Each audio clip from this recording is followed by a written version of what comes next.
Okay, thank you very much, Nara, and thank you very much for all the audience for attending this. And thank you, Blistarsa, for helping me with sharing the screen because I've been having connection problems, so I'm apologizing in advance. The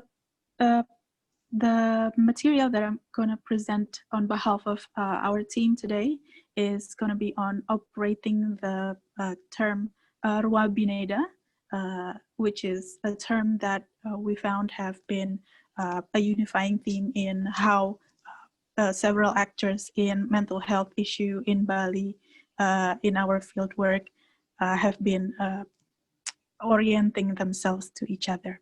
So first of all, let me introduce the project that we are doing this under.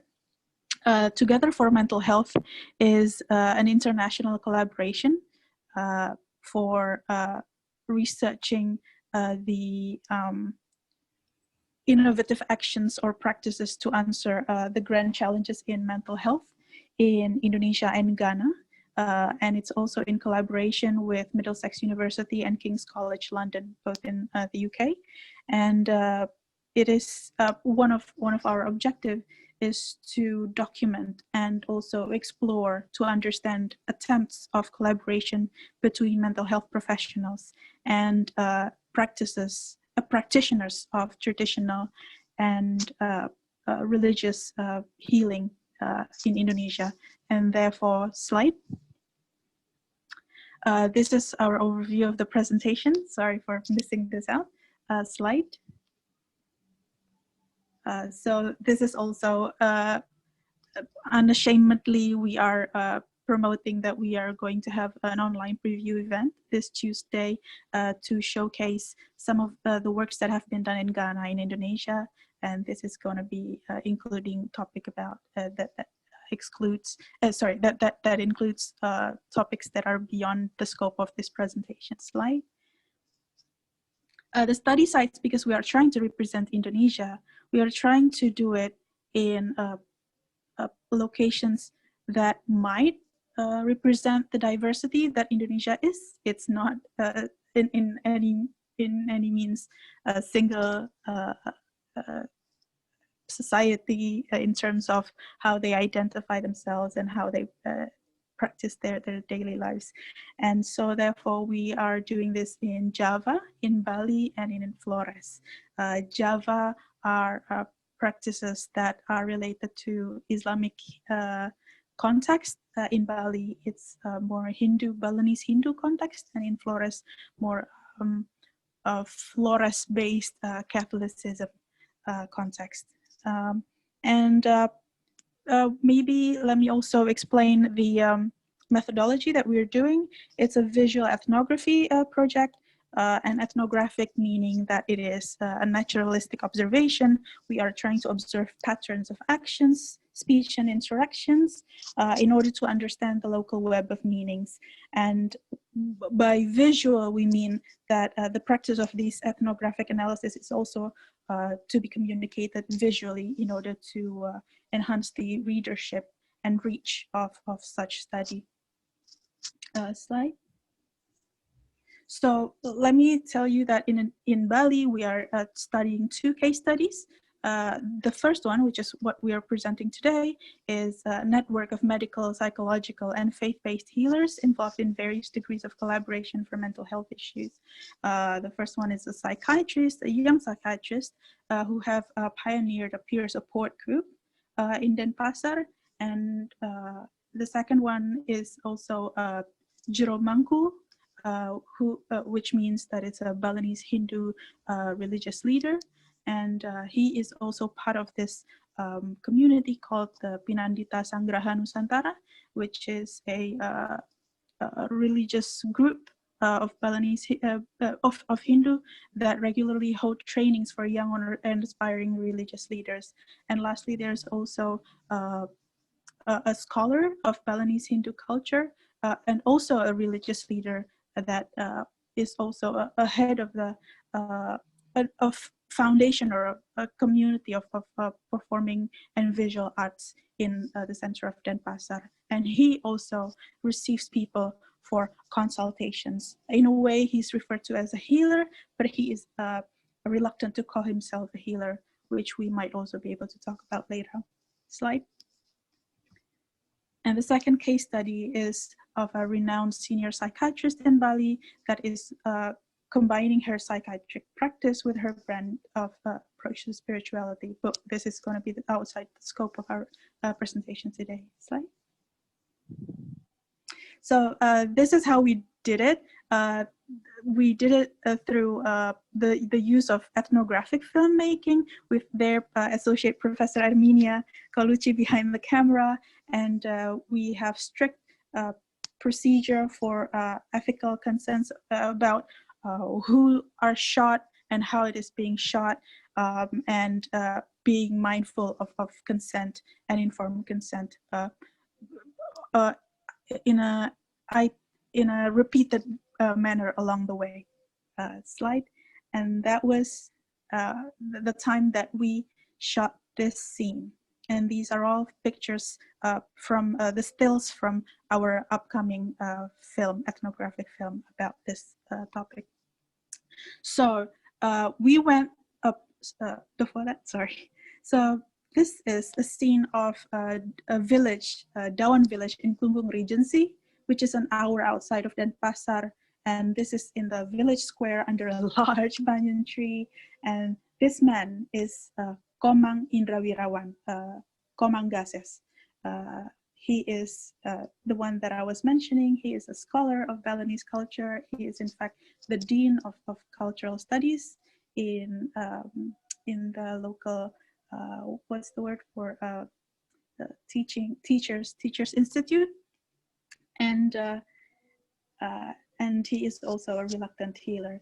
That night, he was leading a Calonarang performance. And the village leaders explained to us that they organized Calonarang ritual because firstly, there have been cases of possession-like phenomenon happening to some villagers, and they believe that through Calonarang performance, through having Komang, who is also known as Komang Gases, can perform Calonarang and give them a better understanding of what these possession phenomena mean. And the Calonarang performance is actually a theatrical dance, which tells the story of Ni Calonarang, a powerful royal widow and witch that also started a plague among the people of the local kingdom due to their refusal to marry their daughter. And so there was a lot of dance fight scenes between Rangda and Barong, and these two are like the antagonist and the protagonist. And but outside of that whole theatrical performance, Komangases tells us that in principle, Calonarang is performed as a media of reflection to understand the meaning of life. Slide. After the whole dance fight scene, this is what we saw. This was a man that was placed in a keranda or a bier made of bamboo, and the lower half of his body was covered, and the man was still breathing, but he was essentially dressed as if one would dress a corpse, and he had to experience death. And the Balinese Hindu high priest, or what it's called Tulinggi, at the head of the man was sprinkling water, holy water on him, and also performing prayers, chanted prayers over him. On the left side there, you have this crying daughter mourning the beloved father. And this is part of the Calonarang performance as well. In fact, the climax, which is pangruatan, or also a purification ritual. And the man on the bier was performing as watangan hidup, or bangke mata. Slide. So immediately we were given a whole range of new terminologies for us to understand this phenomenon. There is calon, there's calon arang, there's watangan hidup. So what it means, as Kamangas has explained to us, calon arang has different meanings. Calon means a future, and arang means ashes. So it's future ashes. We are humans that are born to die eventually. And it's actually a performance art that is a, a way to reflect that we have to be mindful of death while being alive. So we are not attached to earthly life, and it is also one way to achieve diksha or purification, one of the steps of which is the need to let go. And watangan hidup itself is the embodiment of this duality of being dead and being alive. Slide.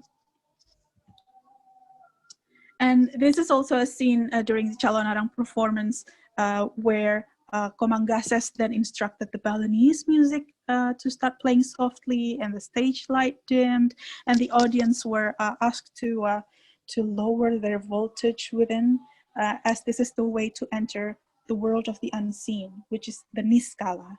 Then the Komangases also started chanting mantra from a lontar in Old Balinese Hindu text, Old Jawa Kawi, that is intended to bring forth the local villages' spirits and gods to the event. And then suddenly, one by one, there were women and men coming up and slowly dancing, slowly walking, some of them with empty gazes, some of them shouted, crying and laughing, and they danced their way towards the center stage in the village square. Slide. They were there having a sort of a trance experience, or what is called as kerauhan. Rauh means to bring forth, and according to Balinese conception, what is brought forth is a spectrum. It can be a manifestation of divine possession or nandi. It can be possession by magical beings or kerauhan dewa, or possession by bad or wandering spirits or kerauhan buta lankala. This is what the spectrum is. But in a Calon-Arang performance, it is usual, he said, that you would see someone experiencing or manifesting kerasukan. But on the other hand, Calon-Arang performance also can showcase people with possible mental health needs.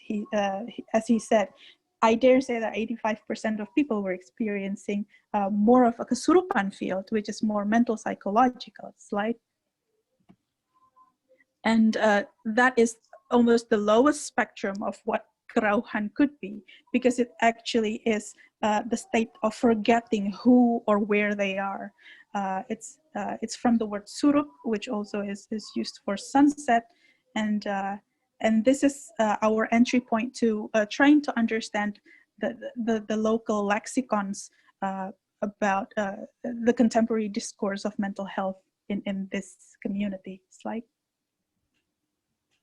And he also explained to the audience afterwards, beforehand, he was preparing them to see this kerauhan by saying this. In the Calon-Arang performance, there is a story told. It's Rwa Bhineda.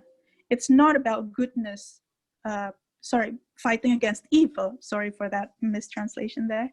But it's about two different things that are actually one, a unity. And that's what Rwa Bhineda is. And he didn't need to explain what Rwa Bhineda to the whole audience. So there's a whole collective understanding there that I was missing out before I was trying to find out what this is. Slide.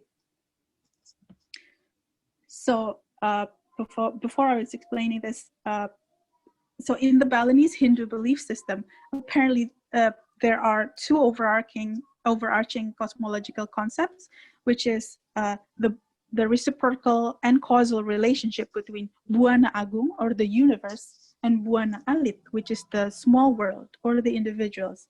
And it's also integrated but distinct. We were talking about bringing forth the unseen. So that's also part of the other overarching cosmological concepts, the seen and the unseen. The Sakala, which is the seen, and Niskala, which is the unseen. And these are dualities that are not distinct entities that are disjointed, but instead they are continuous and correlational. And this is like, for instance, the one that I said, Watangan Hidup, was an embodiment of this duality that is united. And this is a manifestation of Rwa Bhineda. Slide. So from that experience alone, we then started learning about what Rwa Bhineda is. And we kept on finding it again and again in the reality of the communities that we were observing. Slide. One of which is a visit for Pelukatan ritual, which is the purification, as Wayan Arka has explained before. And we went to this Pelukatan or ritual place in Badung Regency. Slide. We were following a group of people in a community called Rumah Berdaya, literally translated as empowered home or empowered house, which is a peer support group that was started by a young psychiatrist, Dr. Rai, Dr. Igusti Rai Putra Wiguna. And slide. This is what Dr. Rai said. He would always take people in the support group for outings, including for Pelukatan. And what he wanted to do by doing this is destigmatizing mental illness, because in Balinese culture, mentally ill people are labeled as polluted, and by going for and oftentimes they're not allowed to pray, or so people say. But by them going for Pelukatan, then people started to understand, hey, actually the priests have never been refusing people with mental illnesses. So this is a way of stigmatizing by openly declaring we are people of mental illness, and then they take pictures in the places of Pelukatan. It's one way to destigmatize it. Slide. And in the Pelukatan place, we can see there Dr. Rai was joining with the people in the Pelukatan ritual. And slide. And this is also an opportunity for the members of Rumah Berdaya to have a Pelukatan ritual with their family members. And this was a way for them to also create bonds. And one participant even said that it's very refreshing for his son. He was a caregiver, and it was a way to rehabilitate any possible bad blood between family members or between relatives due to past traumas during the mental illness experience. Slide. This is another one. This was the father that said, my son has hit me before, but after good guidance from Dr. Rai, treatment, biomedical treatment from Dr. Rai as a psychiatrist, and joining in Rumah Berdaya, that was the whole events that led to their relationship being rehabilitated, so to speak. Slide. And this is what I said by how Rwa Bhineda is so omnipresent. We see manifestations of it everywhere, and one of it is this appearance of the black and white checkered sarung called saput poleng, which is a textile that is used to wrap sites and objects that are sacred and places that are considered sacred. And it's the distinct darkness and lightness and light being together all at once and united. Slide. And also in this particular Pelukatan place, this is very interesting because there is a twin waterfall and people would go down to the waterfall, and on one side, slide, you are to scream, and on the other side, you are to laugh.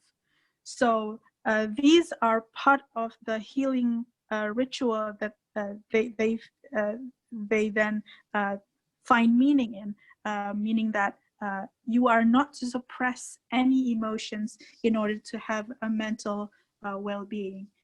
When you scream it out and you laugh and think about joyful things too. The slide. So these are all the manifestations of Rwa Bhineda, as I said, and these are basis. So Rwa Bhineda has become the basis of the reality of the community that we were observing. So how is Rwa Bhineda affecting the relationship, as I said, that we are trying to observe between a mental health professional and a traditional healer? Slide. So this we saw in a seminar that we attended that is run by Pinandita Sangraha Nusantara in Denpasar, or PSN to cut short. Dr. Rai and Komang Gases are now already well acquainted with each other. They have been co-panelists in several seminars that were run by PSN. They were both invited by PSN, which is a relatively young organization, officially founded in 2007, that has a mission providing continuing education for Hindu religious leaders. And the seminar that we attended, this one, was about Kerauhan. And this is intended for existing and expiring priests, Hindu priests. And the organizer also deliberately invited Dr. Rai to provide a mental health perspective on the issue. Slide. And Dr. Rai was explaining about the experience of Kerauhan. And it's also interesting how he just used the term kesurupan for everything, which is different from how Komangases uses his terminologies. Dr. Rai said, there are those who are certain they were experiencing kesurupan when they were actually not, and these are people who need help. And it's not crazy, but it's mental disorder. So it's also his way to communicate to the future priests that to destigmatize mental conditions. Slide. Whereas Komangases was also using Rwa Bhineda to ascertain the position of Dr. Rai by saying that it's never about niskala first and then sakala, or the unseen and then the seen, but instead you have to manage the sakala first and then niskala, the seen first and then the unseen, because otherwise enlightenment will not be achieved. So in principle, this is also by saying, when I face a problem or someone with a problem, medicine can help and vice versa. So we work together. These are what they communicate to the future priests, right? And all of these seminar, all of this collaborative relationship between Dr. Rai and Komangases also exist in a bigger network of actors that are joined together by PSN, who on the right side, you can see she is a psychologist who is focusing on transpersonal psychology in the University of Udayana. And on the left side is a former practitioner of hypnosis. So they are all coming together in the PSN seminar, joining in a conversation about mental health conditions and kesurupan and kerauhan and what it means. Slide. So, oh, thank you. 2 more minutes. So Dr. Rai understood that this is an opportunity for him to communicate his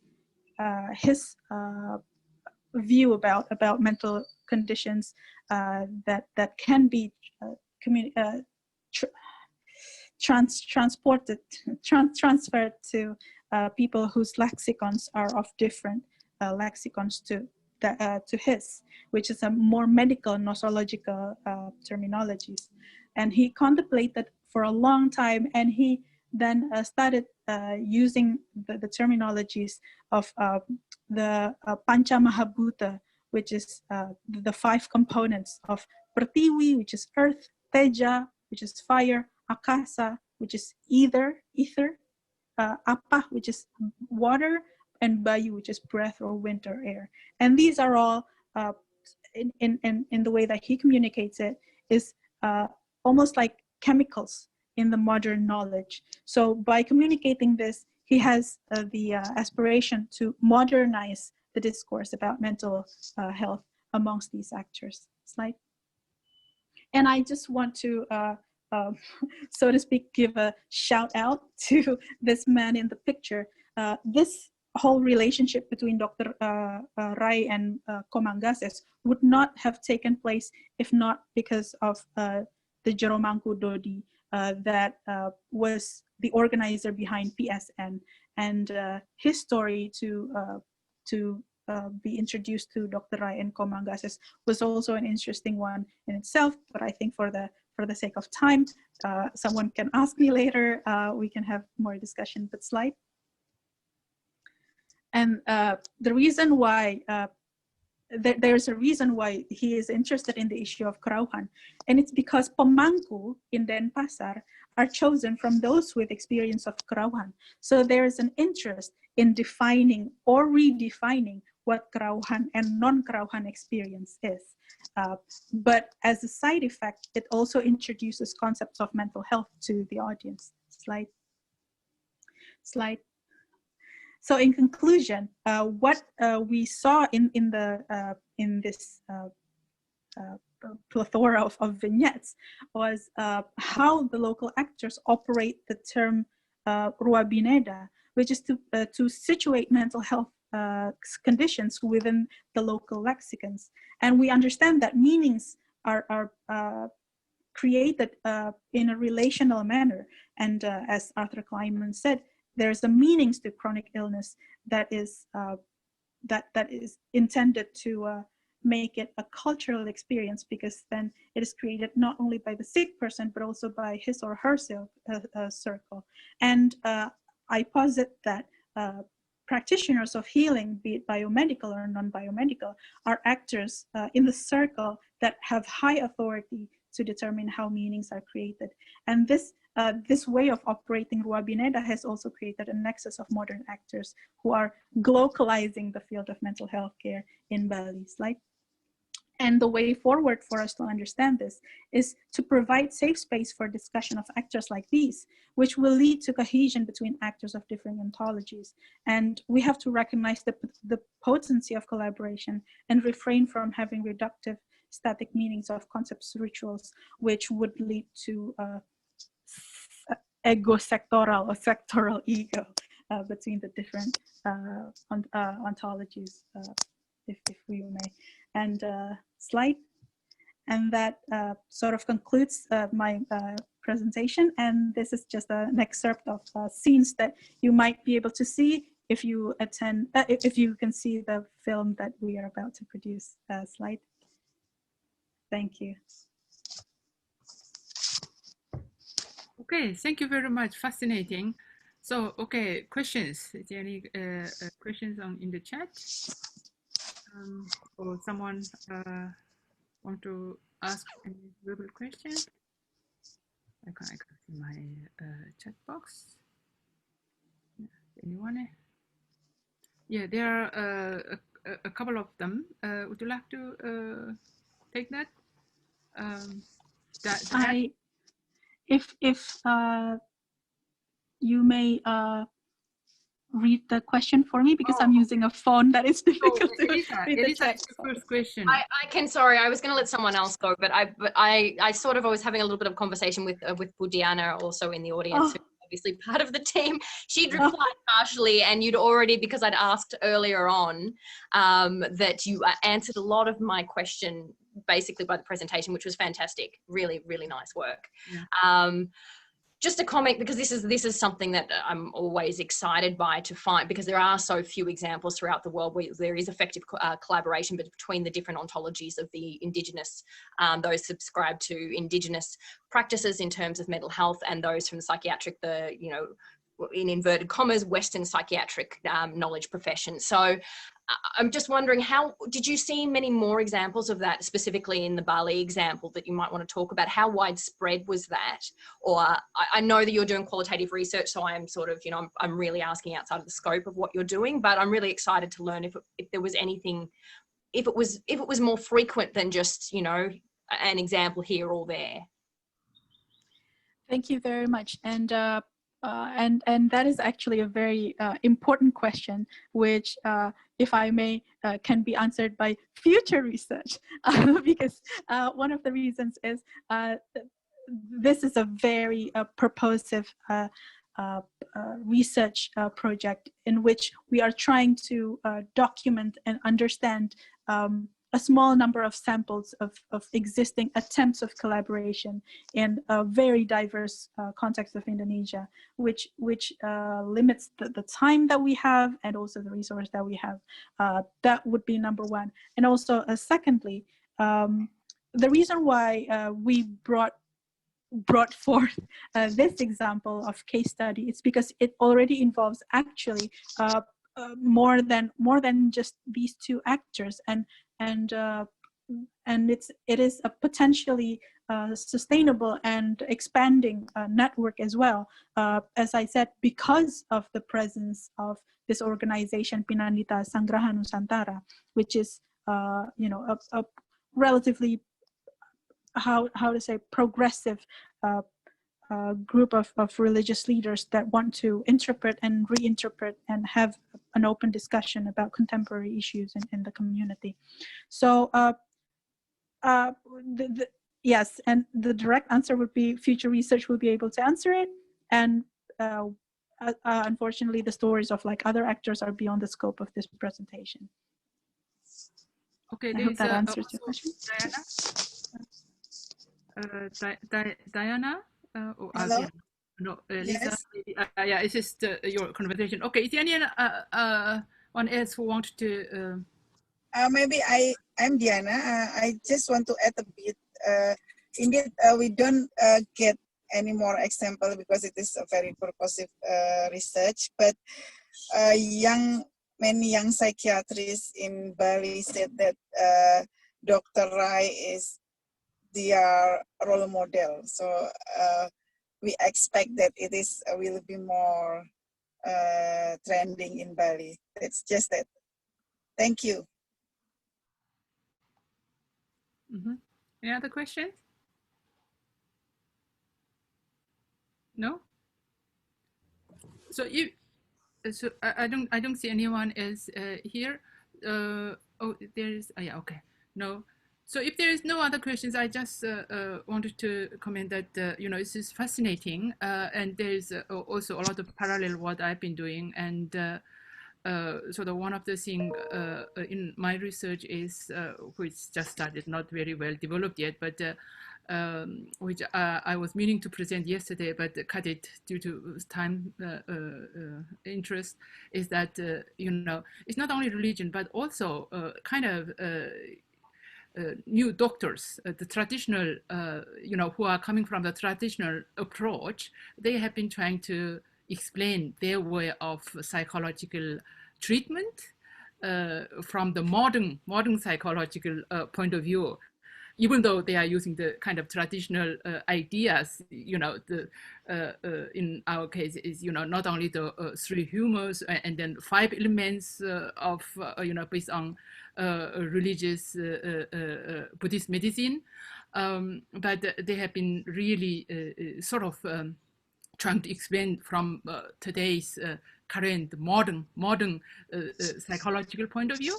And so the interesting thing is that they have a huge followers, because these doctors actually heal, even though they are part of big institutions and medical institutions. They actually use a traditional way of healing, and they have huge followers, tens of thousands of people. And why they are so popular is because they have been healing kind of very severe illness that were considered to be untreatable in the hospitals. So it's almost like becoming a religion, yeah. But it is not a religion in that sense, not really as a belief, yeah. So anyway, it's very, very interesting. So we might, talk later a bit more. So it's an incredible, interesting session. So thank you very much for all presenters. And